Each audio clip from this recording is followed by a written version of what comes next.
Hello, my name is Aysu Selçuk and I am Feed Policy Practice and Compliance Manager. In the first CPD Bite episode, Professor Tracy Trunley from the United Kingdom defined targeted hygiene and described how it works. She explored 9 key moments in our daily lives when harmful microbes are most likely to be spreading. Now, we invite you to the second episode where Professor Tracy Tromley will talk about the role of targeted hygiene on antimicrobial resistance and signpost to guidelines and best practices on targeted hygiene. Welcome to the second episode. Adopting a targeted hygiene approach in our homes and everyday lives offers a way to maximize protection against colonization and infection at the times and places where there is greatest risk of transmission. This in turn reduces the need for antibiotics, thereby minimizing the selection pressure for development of antimicrobial resistance. Targeted hygiene also discourages the indiscriminate use of broad-spectrum microbiocides for lower-risk activities and surfaces. The goal is to reduce unnecessary exposure to antimicrobial agents that can disrupt the microbiome while still effectively managing the risk of pathogen transmission at high-risk sites. Further research is still needed to evaluate the extent to which hygiene promotion might occur, especially in communities in low-income countries. However, it is important to recognise the reducing need for antibiotic prescribing and the circulation of antimicrobial-resistant strains in healthcare settings cannot be achieved without also reducing circulation of infections and AMR strains in the community.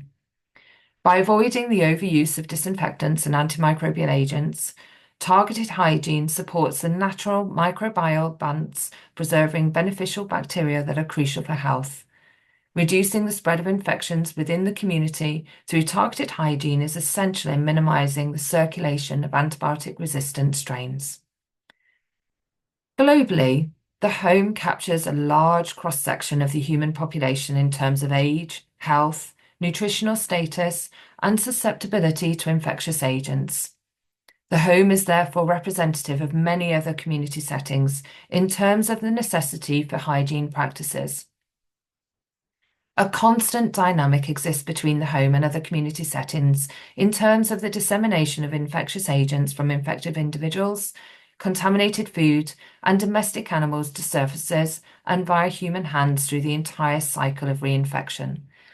The cycle of infection and reinfection involves dissemination, primarily through the intermediary of the hand, from common touch surfaces to new surfaces and/or other hosts.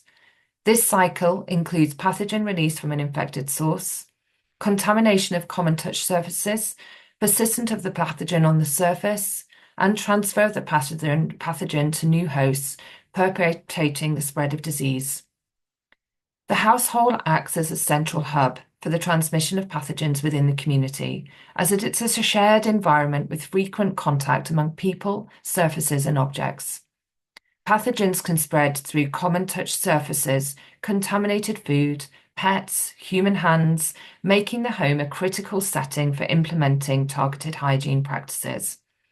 By applying targeted hygiene in the home, we can disrupt the infection cycle, reduce the spread of pathogens, and protect the community from potential outbreaks.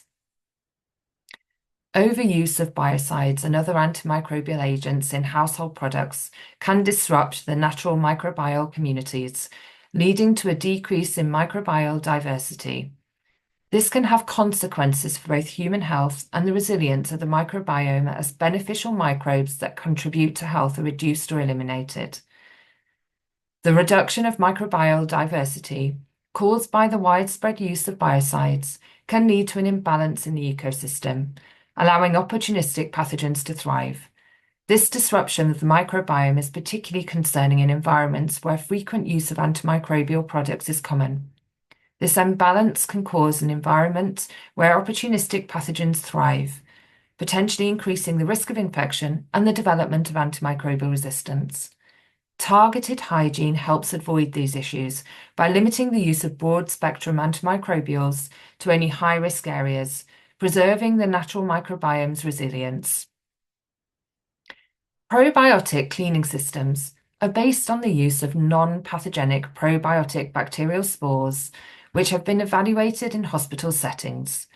They are claimed to allow non-pathogenic bacteria to outcompete pathogens, including antimicrobial resistant microbes, thus providing an alternative to traditional chemical disinfectants. Probiotic-based cleaning systems introduce non-pathogenic probiotic bacterial spores to outcompete pathogens, including antimicrobial resistant microbes. These systems reduce the need for harsh disinfectants by promoting beneficial microbial communities that naturally inhibit the growth of harmful pathogens. These systems serve as an alternative to traditional chemical disinfectants, promoting a healthier microbial environment without disrupting the natural microbial balance. By supporting beneficial microbial communities, probiotic cleaning helps reduce the presence of harmful pathogens whilst limiting the need for harsh antimicrobial agents. The Centers for Disease Control and Prevention in the USA provides guidance on disinfecting surfaces, including hard surfaces, household items, and upholstered furniture, and advises limiting the use of products that doubles as antimicrobials, as overusing such products can contribute to antimicrobial resistance. Verifying that antimicrobials used in the home are legitimate and not counterfeit products is a good place to start. Pay close attention to the types of surfaces the disinfectants can be used on, the amount of time the disinfectant should stay wet on the surface, and if the product's directions recommend removing dirt or waste from the surfaces before using the disinfectant. Surfaces should be cleaned of visible dirt before applying disinfectant, and it's essential to follow product instructions, including the duration the surface should remain wet for effective disinfection. These guidelines align with targeted hygiene principles, focusing on disinfecting high-risk areas while avoiding unnecessary use of antimicrobial agents. Targeted hygiene provides a structured framework to address various infection risks such as respiratory, skin, and intestinal infections by focusing on when, where, and how to practice hygiene. This approach makes it easier for the public to understand and adapt hygiene practices, building resilience and effectively responding to intensified hygiene advice during outbreaks. Education about the difference between cleaning and hygiene is crucial in improving community health, as it helps individuals recognize when more rigorous hygiene practices are needed to prevent disease transmission. Targeted hygiene is a smarter, evidence-based approach to preventing infections by focusing on high-risk areas and moments rather than indiscriminate cleaning. By reducing the spread of pathogens in homes and communities, targeted hygiene minimizes the need for antibiotics, thereby combating the development of antimicrobial resistance. Adopting targeted hygiene practices in everyday life is essential for protecting public health and maintaining a balanced microbial environment. Everyone is encouraged to implement these strategies to enhance personal and community health. Thank you. Thank you, Professor Tronley, for this informative presentation. And thank you to our audience for watching the second episode. If you haven't seen the first episode, you can watch it to learn more about the topic.